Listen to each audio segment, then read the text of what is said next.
A gente sabe que a B3 é a única bolsa de valores do Brasil. Nesse vídeo, a gente vai entender como que ela faz dinheiro das suas atividades. Lembrando que esse vídeo não é uma recomendação de compra ou venda dessa ação e de nenhuma outra, é apenas um vídeo educacional. E todas as informações que estarão no vídeo eu vou deixar o link na descrição. Olhando para uma breve história da Bolsa de Valores do Brasil, vemos que ela começou em 1890, com a fundação da Bolsa Livre, que foi um embrião da Bolsa de Valores de São Paulo, a Bovespa. Em 1984, começou as atividades da CETIP, que significa Central de Custódia e Liquidação Financeira de Títulos, que foi a maior depositária de títulos privados de renda fixa da América Latina. Por exemplo, o CDB, Certificado de Depósito Bancário, poderia ser registrado na CETIP, para só assim ele ser comercializado.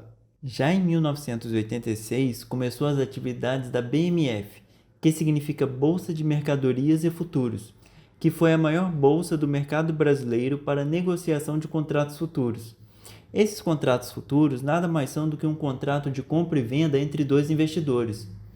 Em 2007, ocorre a desmutualização e IPOs da Bovespa Holding e BMF.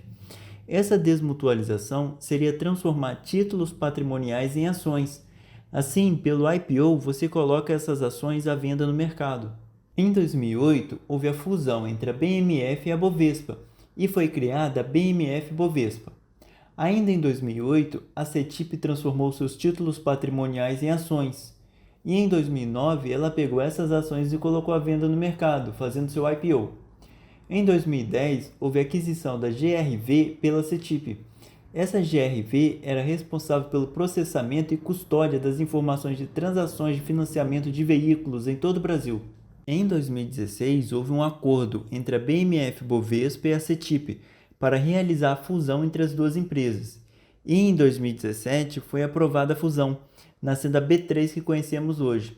Perceba que a principal bolsa de valores se uniu à maior bolsa para a negociação de contratos futuros, e a maior depositária de títulos privados de renda fixa se uniu à maior responsável pelo processamento e custódia das informações de transações de financiamento de veículos do Brasil.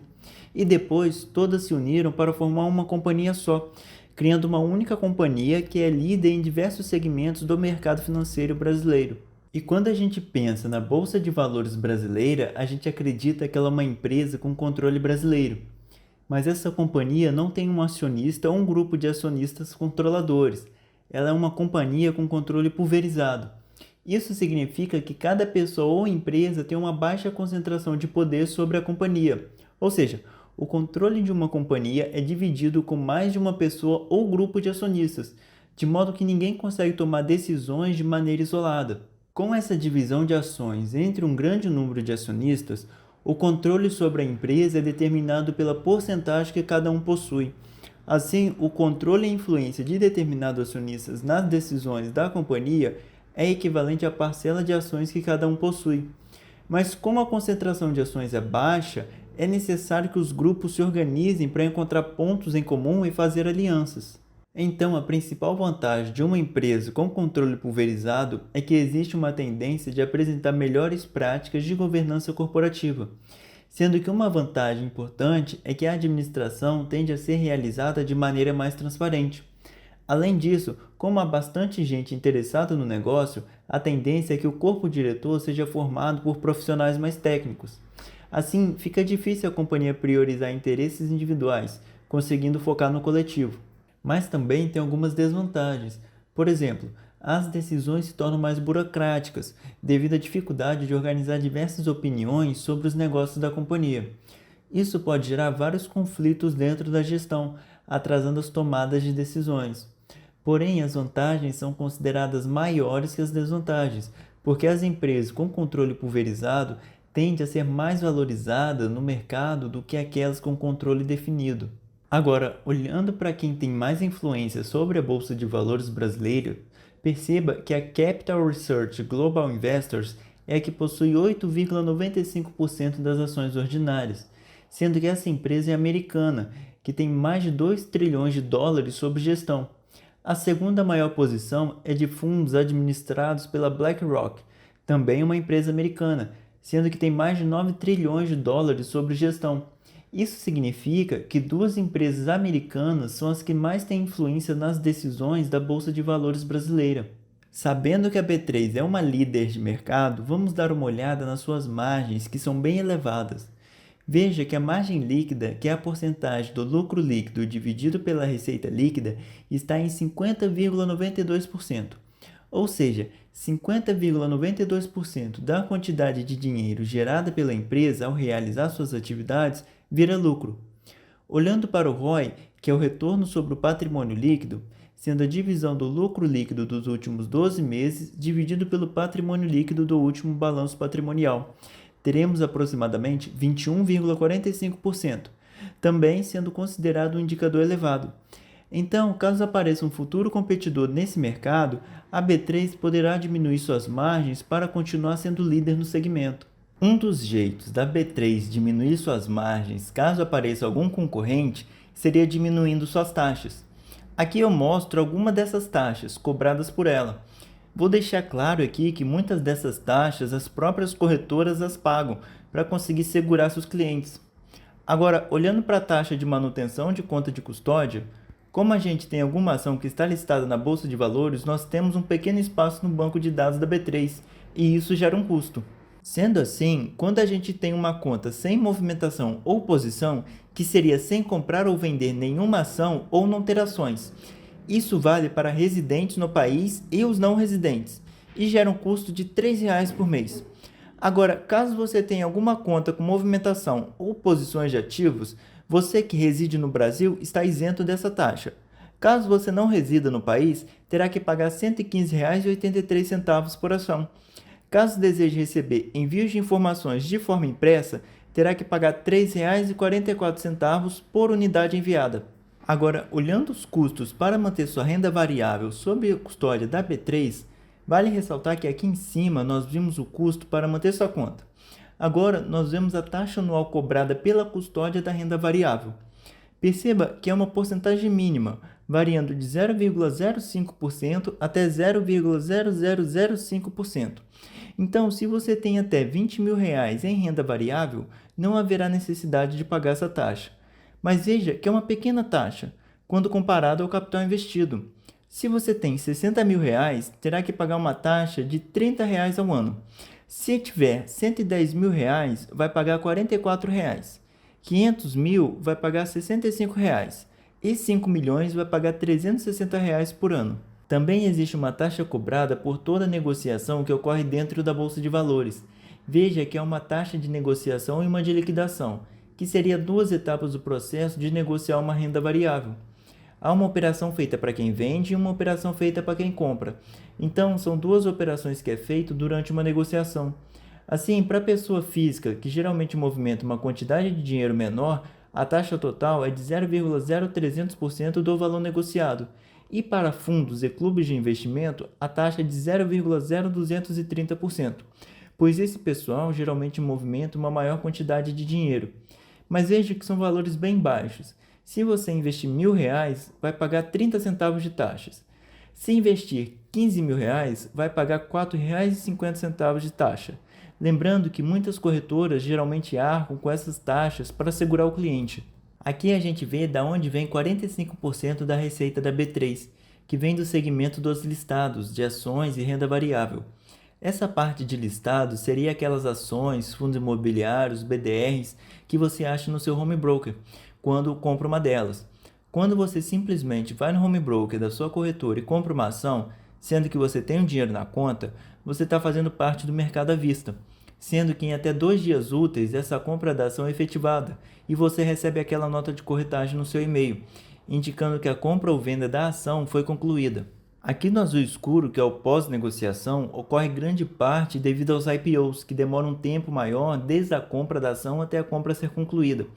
Para deixar claro, eu dou o exemplo da ação, mas aqui está englobando fundos imobiliários, BDRs, enfim, tudo que faz parte da renda variável. Falando dos derivativos, seriam contratos que derivam em relação a um ativo ou a um índice. Em outras palavras, esses derivativos são negociados através de contratos já padronizados, que são especificados antes da negociação a quantidade, o valor e o prazo de liquidação. Um exemplo seria aquela opção de compra e venda que você fecha um contrato dizendo que se a determinada ação cair para R$ 6, você vai comprá-las. Depositária de renda variável é a parte responsável por gerenciar a custódia dos ativos financeiros, realizando a guarda dos títulos e auxiliando na sua movimentação. É também responsabilidade dela receber esses ativos e distribuí-los, como em um IPO, por exemplo.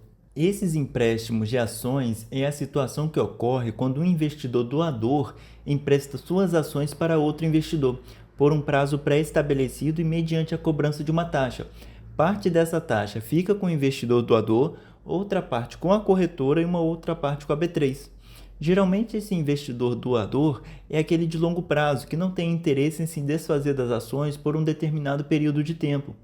Ele também empresta as ações para um investidor que precisa delas temporariamente, para viabilizar uma venda descoberta, por exemplo. E a listagem seria qual o melhor segmento de listagem para cada empresa, como nível 1, nível 2 e o novo mercado.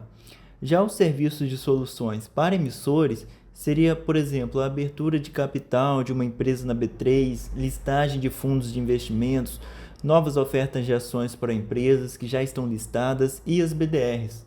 Ainda olhando para a parte de listados, que corresponde a 22% da receita, agora falando dos FICC, que significa Fixed Income, Currency and Commodities, que seria a renda fixa, o câmbio e as commodities. Veja que o azul escuro corresponde a derivativos de juros em reais, que é mais voltado para bancos e fundos de investimentos, que geralmente são as pessoas que têm mais dinheiro, sendo um contrato desenhado para negociar a taxa de juros acumuladas nos depósitos interfinanceiros, que seria uma espécie de empréstimo entre bancos ou fundos. Para garantir esse negócio, a instituição tomadora emite um título de renda fixa para outra instituição financeira. Os derivativos de juros em dólares são contratos que funcionam como uma ferramenta de proteção contra flutuações de taxas de juros referenciadas ao dólar. Aqui entra bastante os aspectos macroeconômicos.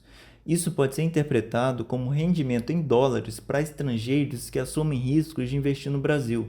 O câmbio pronto e commodities é utilizado para negociar as commodities brasileiras, que seria a troca do real pelo dólar, por exemplo.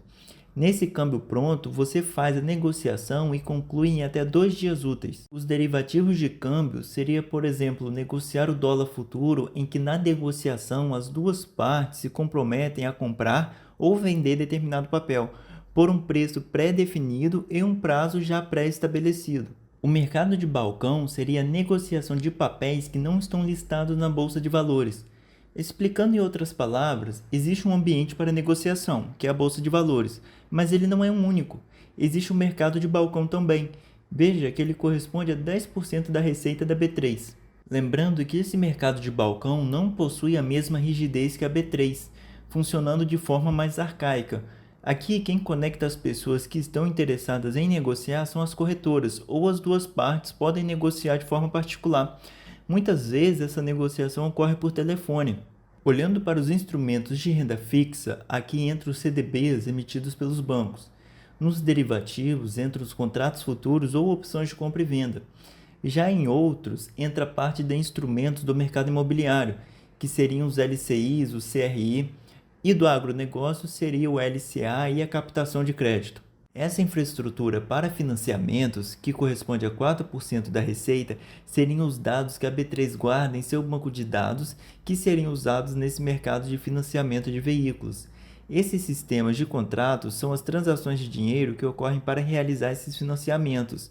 Já o SNG significa Sistema Nacional de Gravames, que é um sistema que gerencia as restrições financeiras incluídas sobre o veículo. Por exemplo, esse SNG permite que os bancos façam consultas de possíveis restrições ao veículo oferecido como garantia antes de fechar a operação de crédito. Isso impede o mesmo veículo de ser vendido para duas pessoas. Aqui, quando fala outros, seriam os dados utilizados para outros setores que é possível fazer um financiamento, como o mercado imobiliário, por exemplo. 13% da receita da B3 vem da parte de tecnologia, dados e serviços. Quando falo de tecnologia e acesso, é referente ao segmento de balcão, em que para unir as duas partes para negociar é cobrado um valor. Aqui na parte de bancos, engloba a parte das BDRs, que vem aumentando ultimamente seus volumes negociados. Na parte de outros, dados e analytics seria o fornecimento de dados para o mercado financeiro. A B3 possui todos os dados de negociação e relatório de análise do mercado listado e do mercado de balcão, e também da parte de financiamento de veículos e do ramo imobiliário. A gente sabe que toda compra e venda que fazemos de uma ação ou fundo imobiliário, a B3 tem conhecimento disso. E através daquele banco de dados que falamos anteriormente, ela oferece para nós investidores o canal eletrônico do investidor, o SEI. Nele já vem organizado seus investimentos. Como você tem um CPF cadastrado na corretora, ele já se conecta na B3. Então, se for o primeiro acesso, basta gerar a primeira senha e ver como eles organizam seus dados. Caso você tenha conta em duas corretoras, nesse portal já une os investimentos que você tem nas duas, dando uma visão global dos seus investimentos. O link para acesso dessas informações eu vou deixar na descrição. E no vídeo de hoje foi isso. Muito obrigado pela sua atenção, deixa um like, se inscreve e manda esse vídeo no grupo de investimentos, já me ajuda bastante. Forte abraços e tudo de melhor.